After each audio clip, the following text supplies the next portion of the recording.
As leaders grapple with big questions about the future of Jewish community and Jewish life, I'm honored to bring together some of the finest minds and leading thinkers on what the future might look like and what we need to do to get there. We can't wait around and hope for the best. We have to create our own future because the future is starting now.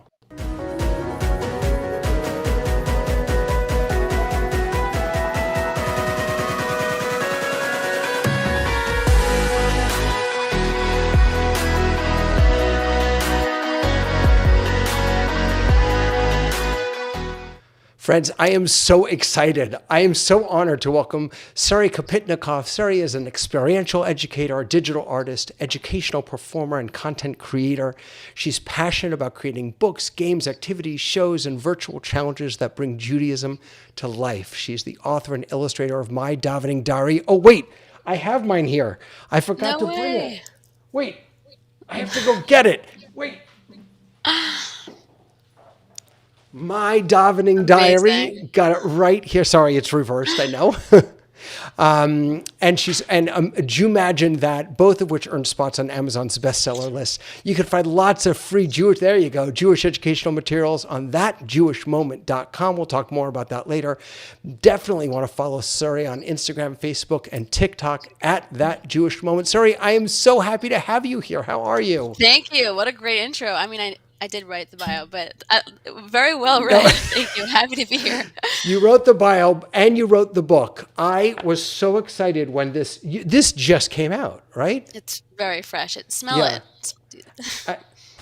Yes, it is very fresh. I feel like I have so much that I need to learn from you. You are the queen, it seems, of Jewish educational social media. Let's just start with, how did you get into this? What prompted you to go down this path? Thank you. In all honesty, it was one of those shower light bulb moments. This was back in 2014. And I had just stumbled upon Instagram. My siblings convinced me to get a personal account. And I just saw the need for positive Jewish content. So I made an account, emailed everybody I know, sign up, follow That Jewish Moment. And my first followers were my mom, my siblings, but eventually the page really grew and reaches all continents. I'm not sure about Antarctica, but there are Jews of all backgrounds, Jews and non-Jews, who have been following the page for years. And it's just really a privilege to be part of such a project. And did you do this for yourself, or did you have a particular student or learner in mind? Who did you imagine benefiting from some of this work? It's a great question. I actually had in mind teenagers. I thought this is a project for them, for those students out there. But in the analytics on social media, I can see that the page ended up reaching majority people between 20s and 30s and young adults. So I've adjusted accordingly. That's really what you got to do with social media. Listen to the people, see who's coming and what they want. Yeah, absolutely. Now, we were talking before about how little I know about social media. I kind of get Facebook, kind of get YouTube. TikTok, I don't get. Can you walk me through the power of TikTok? I love TikTok. Don't quote me on that, but yes, no, TikTok is a very, very interesting place.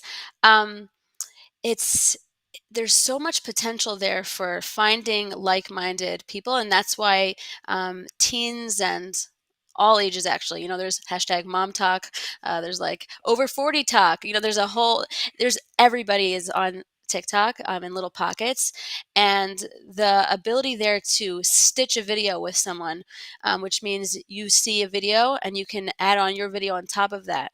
So there's a lot of potential there. Is that whole, what was that song craze? Do you know what I'm talking about? There was this. Not yet. There was this. Sorry. Say more. There was this whole thing with like a seafarer song, and this one guy started, and all these other people added their videos on top of it. Is that? Yes, that you can do that on TikTok. Okay. And it's just the way the platform is built. Well, it's really built to keep consumers on it, which has definitely its cons. Sure. But it's a super powerful platform in terms of reach and finding your people. So hashtag Jew Talk or Jewish TikTok, it's a very happening place. And there's also a lot of room there for education and connection and community. Now you're doing. I'm actually peeking at your at that Jewish moment on Facebook. So you've got art up here. I mean, this was so beautiful. Oh, thank you. And so is this Art all is my just coping mechanism. yeah? Is this just hand painted, It's drawn? Is it all digital digital work? art. Yes, It's I all use an digital. iPad, and the best drawing app ever is Procreate, Yeah, and it's very natural. I use a stylus, and it feels like I'm drawing, except instead of erasing, I just undo, two finger yeah, tap. yeah. So it's really powerful. Wow. And then you've got look at this three.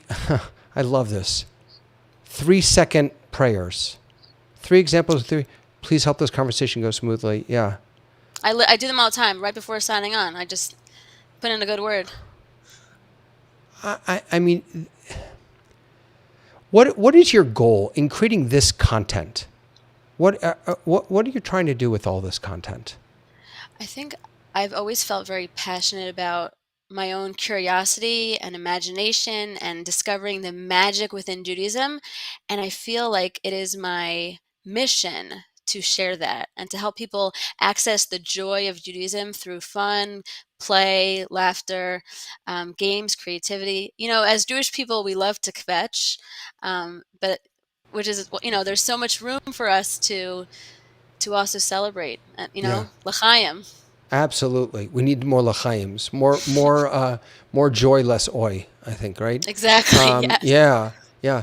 What when you do you ever do synchronous teaching, like through Zoom or even on site? Do you do that also, or do you I really do. live in social media? I do. No, I do. Both on Zoom and actually in the classroom. I love that. The ability to make live, not, no 3 second lag, in real life, eye Right. contact and connection.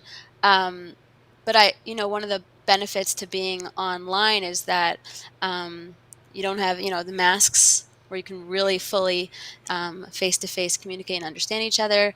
And I ran a session on Zoom that I think 5 countries were present, and that's the Wow. amazing thing about virtual learning. Yeah, your capacity to share what you've created and that you were saying before, the joy, yeah, the capacity that you have to share that to such a broad audience from all over the world is the internet just amplifies that. Do you 100%. do you find that the way that you teach in the classroom is different than the way you may approach a similar teaching online? Uh, yes and no. Like, I have to make tweaks, but I have the same course. I'm currently doing a game design, game development course. I'm doing it in person and also over Zoom. It's the same thing. I just figure out, I have to problem solve. Oh, wait, how do I do this if I don't, but there's always a way. But game design meaning you're teaching I'm teaching people students how the to process that I use when I make games all the time.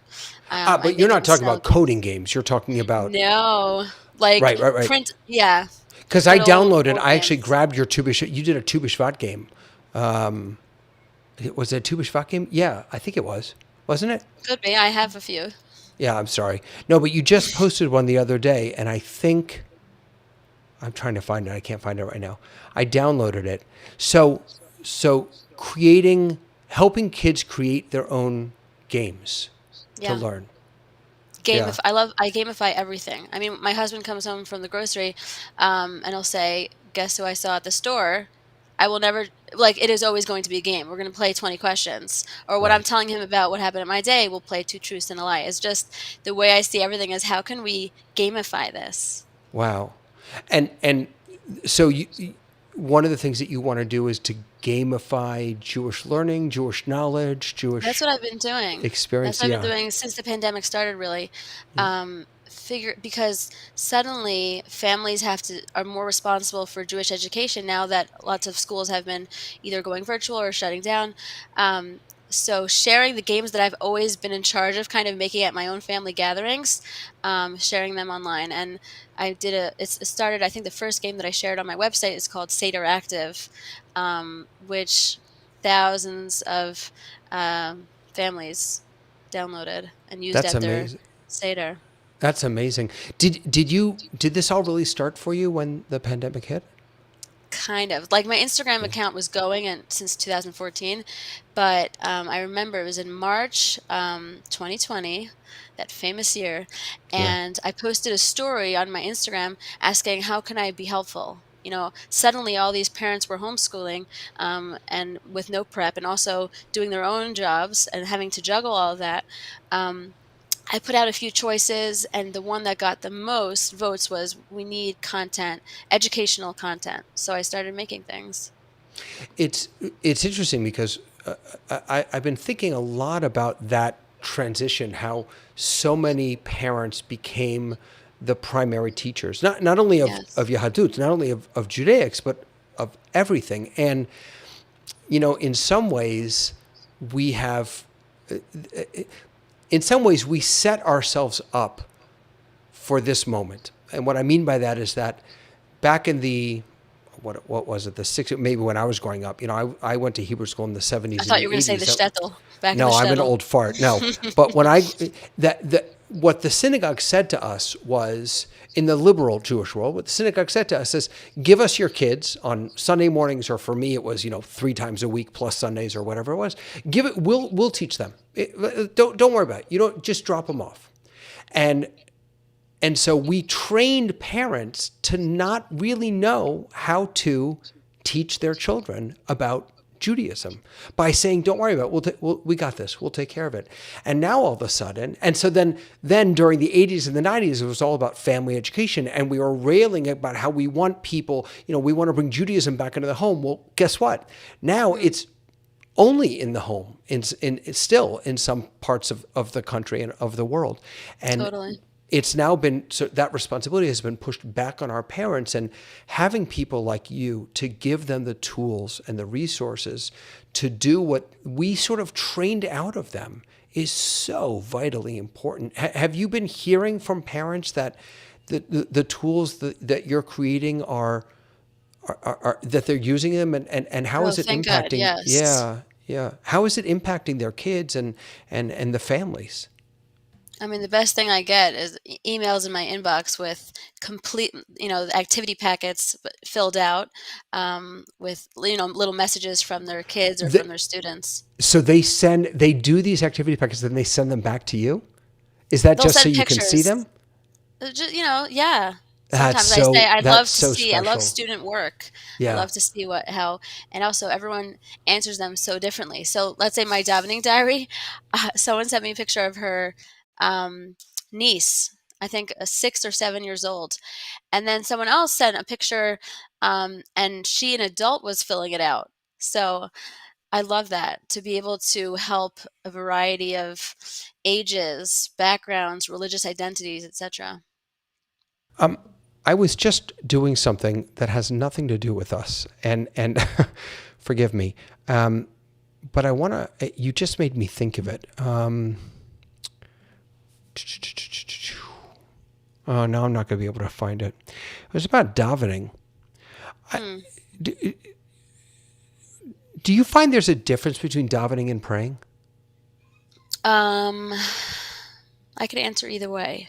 Is there a Yeah. difference? I think the word davening has that cultural richness to it. In fact, I was really back and forth about naming this book. I like all of my work Yeah. to be approachable by Jews of all backgrounds and knowledge amounts.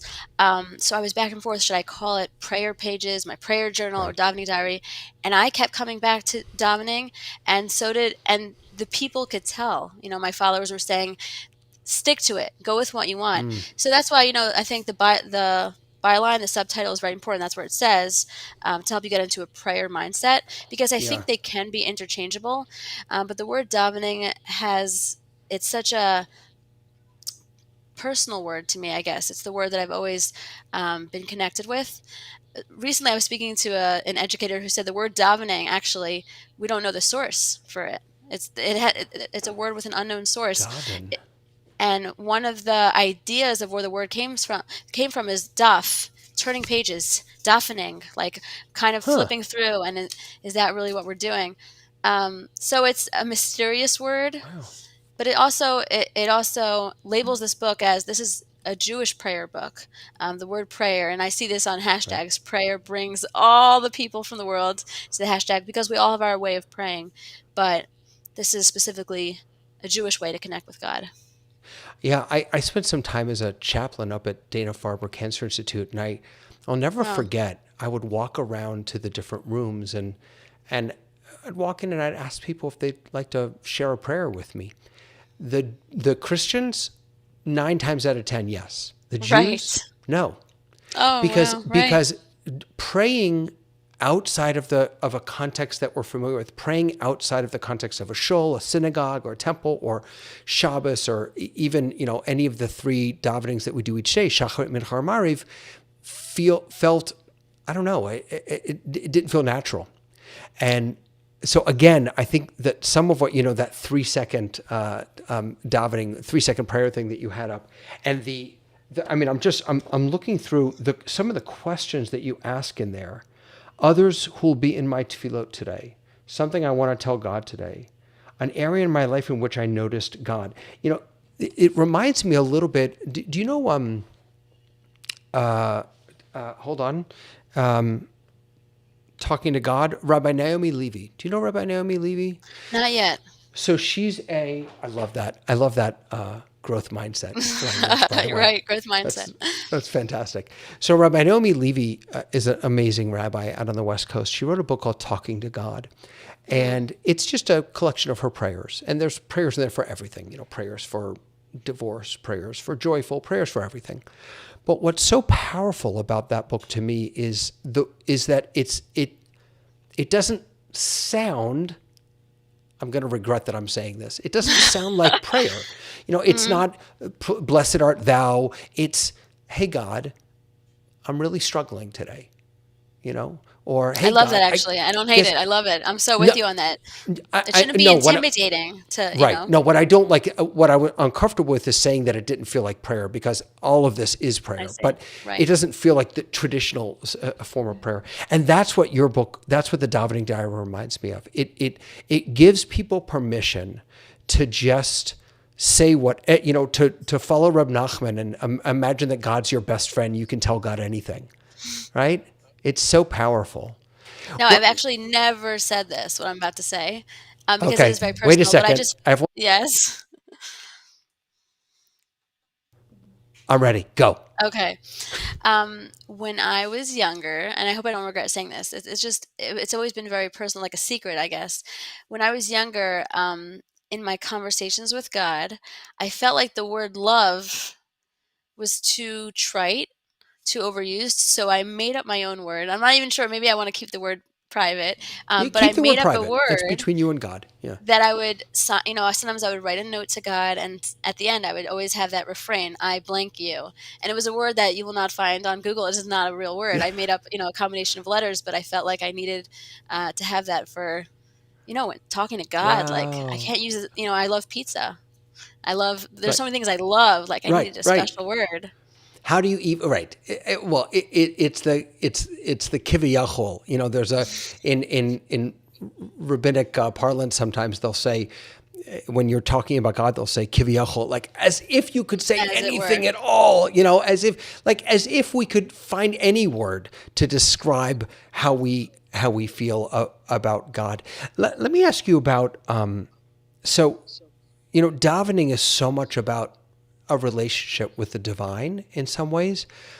How do you find building relationships with your students or with your listeners or with your watchers or the people who get your games and play your games? How are you building those connections? And I'll just say one last thing, and then I'll be quiet. I promise that I said to you before we started that as I've watched you on Facebook, even when you're dressed up in the costume, I've always felt that there's something very real, very authentic, very natural about what you're sharing, and it.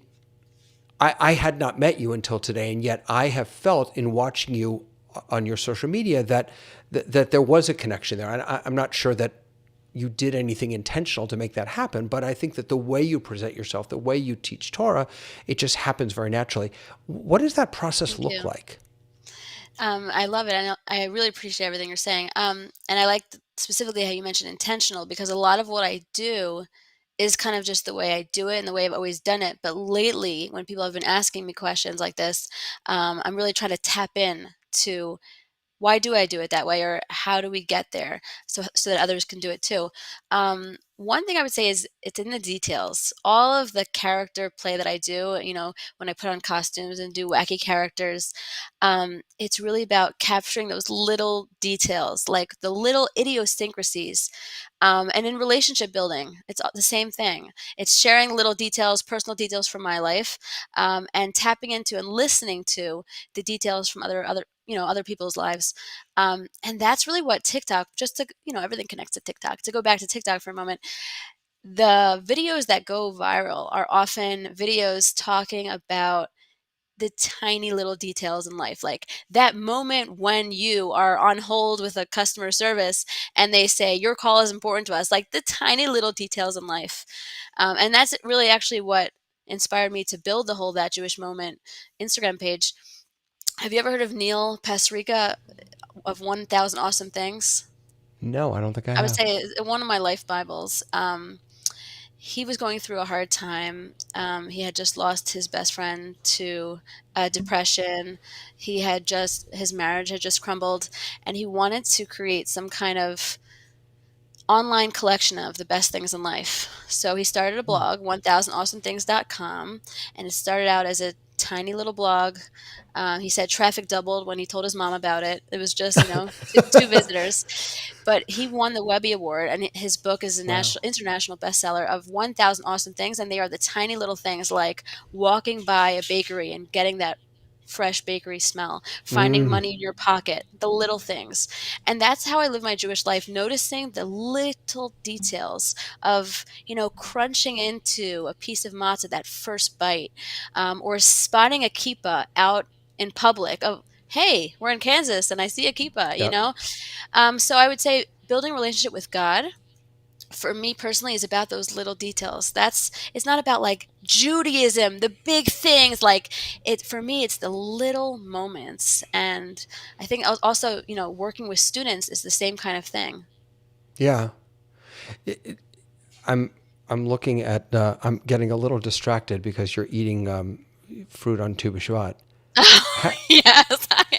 how what are you using to do this? This is TikTok. This is a trend on TikTok where you eat emojis, and the thing with I don't like in the beginning starting TikTok a few weeks ago. I'm still new there. I was You the just I started was TikTok a few weeks ago? Yes. Wow. So the way to really build on TikTok is to see these trends that people are doing and to do them. And as a creative person, I felt a lot of resistance to that. Hey, other people are doing it, I don't want to do it. But Right. that's the beauty of these trends because you can take a trend and think, how can I put my personal spin on this? So Right. there is no other. You're taking this trend and you turn it into a Tu B'Shvat activity. Exactly, right. So that's where the fun is. I actually think the more restrictions you have, the more creative you can be. So I'm now seeing that on TikTok. Like, how can I take this exact, this limit, this trend, and turn it into something? I'm wondering about how do we get. I mean, what a fun, cute little activity for kids. How do we get kids to do this? Right? How do you start a new trend of picking what foods to eat on Tu B'Shvat or something, and have Right. all your kids do that? You Yeah. Could know, be there. They might already be on it. They might be ahead of you.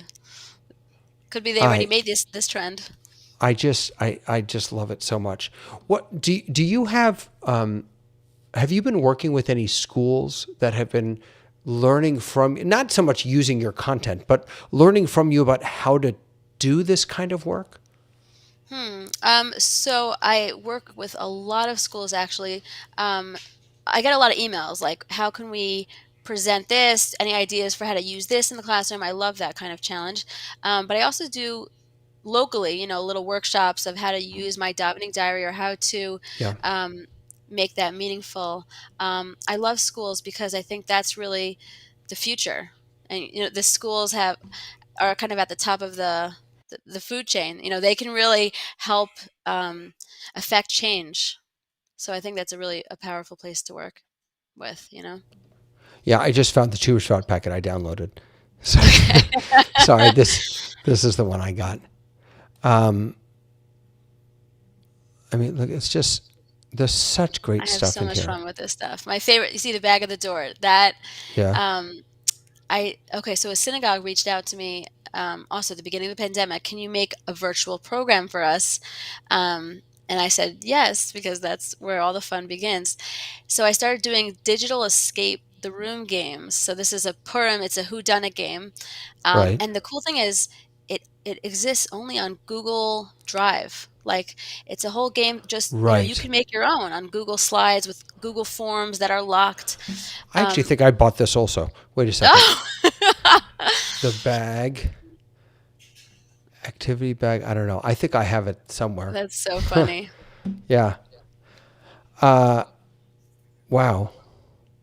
So, another thing that you're doing that's interesting to me, when I think about how other educators can access what you're doing, is that, and this is not, I'm not minimizing at all the amount of work you put in, but it seems quite simple. Having things available through Google Drive, as Yeah, opposed to exactly. using some fancy schmancy program that Right. people have to log into or whatever. It makes it very, very accessible. I'm not fancy. You're, you're Ever. not Unless fancy. I'm in costume as a fancy person. Yeah, wait. I really want to find something of you in costume, but I don't want to scroll. You don't do a lot. See, some of these TikTok things are only on your personal page. They're not on. Wait, here's a costume. They're not on your. Don't be ridiculous. You're not posting all these over on the That Jewish Moment page. No, most of them are. You see, a lot of these are reels or Instagram videos or TikToks. Facebook has not yet caught on to that. So the video, everything that I post on Instagram automatically goes to Facebook, but the reels are not. So sometimes I have to manually do it after if I remember it. Oh, interesting. Okay, interesting. That's my Rabbi Wow. Glorgenstein over there. What do you say? That's Rabbi Glorgenstein you're looking at. This is Robert right here. Rabbi Pinchas Glorgenstein, yes. I love it. I love it. Just fantastic. What do you think the place of online Jewish learning is going? What is the future of Jewish education looking like through social media, through online There's no outlets? going back, I tell you. You think so? Really? Do you think so? Yes, I Yeah. do. And I also think a lot of people are very pessimistic about the future. I feel very optimistic. I feel excited by all these tools and the community potential on the social media platforms. So a lot of people, like to hate on them, but I think it's a really powerful place for people to find their people. So I'm excited by it. I'm teaching a class in February, God willing, with Truvi. I don't know if you're familiar with Truvi. It's from the Jewish Education Project. Oh, yeah, yeah, yeah, It's yeah, yeah. Of synchronous course. learning, and it's connecting kids all over the globe. So it's super powerful. You're no longer limited by, the teachers in your little community. The world is huge and tiny. Yeah. It's a small world after all. It's a big world after all. It's a world. It's a great world. Thank God. Absolutely, absolutely. And one of my goals here is to let people is to share that exact message. Is that they don't have to create everything themselves. We I think for a long time we're stuck in a mindset of competition. This shul Hmm. is sort of wrangling for the members of this shul, and this rabbi does great adult education, but this rabbi doesn't. one of the things that I've learned, and I think that we've learned, is that that's all nourishkeit, because Right. that rabbi should be, if that rabbi is really good at teaching adult, then they should be teaching adult education to every shul in town. Totally. And that our competition are the opportunities that we're not grasping, that we're not taking in this moment. And I'll tell you that, and I've used this as an example a lot because I think it's really powerful. I don't know if you are familiar with Behind the Bimmer. I recognize that. Yeah. Rings a bell So somewhere over here. Behind the Bimmer is a I guess they call it a podcast. I think they do. Yes. From Rabbi Ephraim Goldberg. Rabbi Ephraim Goldberg is the Oh, one of the yes, in Orthodox Florida. rabbis here in Boca, and he's as frum as they come.